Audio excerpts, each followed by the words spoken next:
Hello everybody, my name is Alex Drops, and I'm actually in my super secret base right now, and in front of me is a super secure note block lock. That's a really cool lock actually, and it will only open this door over here if each of these note blocks has the correct note. And so I have a bit of musical background, so I decided I would make a chord out of these notes. And I decided to use the B flat chord, and so we need to have this a B flat, this one a D, and this one an F. So I'm going to go ahead and unlock it.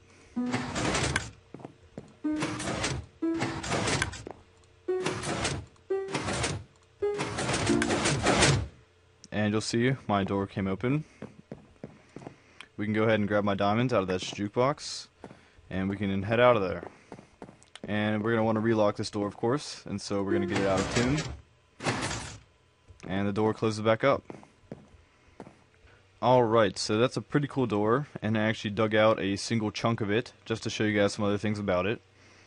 In my example, I used 3 note blocks, and you can also use 1. And you can also use 20 if you wanted. You can use any amount of note blocks you want. And another thing you can do with this is I actually have a button here. In my other example, it opened automatically, but of course you can also have it manually activate. So if I get this to the right note, and I press this button, this door over here will open.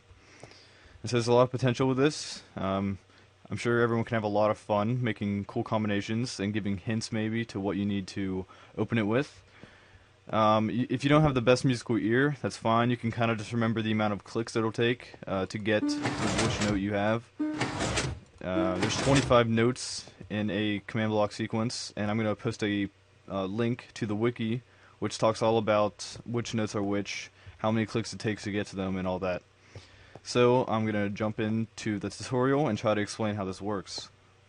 Alright, so I stripped the design down a little bit more, and what you see is exactly one pod of this design. And now this is stackable, so each pod is 5 blocks wide, so you would have a 4 block gap in between each note block. And it's pretty compact, I must say. This design actually works off of the tile entity update detector. This is a really cool thing that will actually give off a pulse every time a tile entity changes its block data. So if I just click here, you'll see that this piston actually retracts, and this torch will light up and give a pulse. Now the rest of this hoopla is actually just a counter that I designed, and it'll actually count up to whatever number you put into these droppers. In this case I have 25, and whenever it's at the designated number it'll actually give off a pulse. And so this is how it keeps track of what note you're on. And so let's go ahead and build this. Alright, so it turns out this design is actually pretty simple to build. First thing you need to do is place a note block, leave a 1 block gap, and then place a comparator facing to this to the right. Then go ahead and place a chest with an item coming in from it. This will give out a pulse to here. You need a piston and a block over top of this. And this is all you really need for the tile entity update detector.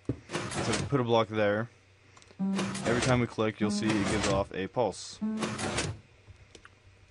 Now what you're going to need to do is put 2 droppers facing each other. And then get another one facing it, of course. You're actually going to need 2 activator rails and put them on top of these 2. This is only because these are going to be working off of block updates and they get a little bit weird. And so putting these here, it'll actually update these, which is what we're going to need. So coming from these 2, go ahead and place 2 comparators coming from each. And then here, put redstone dust going into a block on both sides. You're going to need a sticky piston right here and right here with a redstone block on either one of them. Now on these 2 blocks you're going to need 2 torches. And then go ahead and block this redstone dust off. So coming to the left we're going to need 3 redstone dust. And then here we're going to have a sticky piston facing down.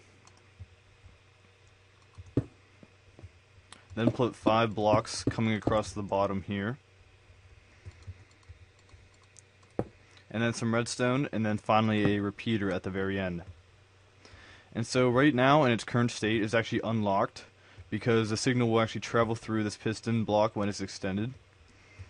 And for the most part we're actually done. The only thing we need to do is put in 25 items in these droppers, but before we do that it's important that you pick whatever note you want to have on your note block. Of course it really doesn't matter for this tutorial, so let's just say this is the note I want.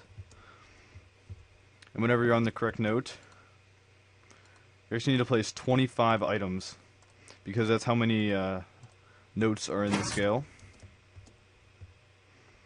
And so right now, whenever there's 25 items in one and 0 in the other dropper, we'll actually have 1 torch output.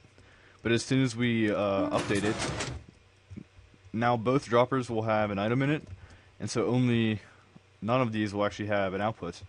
So this will retract, and the signal won't be able to go through anymore. So if you would like to tile this design, or stack it, I never know the difference, go ahead and build up a wall here. This is just to keep it all smooth. And this is all you need to do. Copy this design. Make sure at the end of each of these rows you have a repeater, so it would go through here. So you would actually have a repeater like this. If you want this design to open automatically whenever you have the correct notes, go ahead and replace the first one on the end of the row with a redstone block. And then the rest of them should just have a normal block. And this is so whenever this one is retracted, the pulse will automatically go through. But if of course you just wanted a button,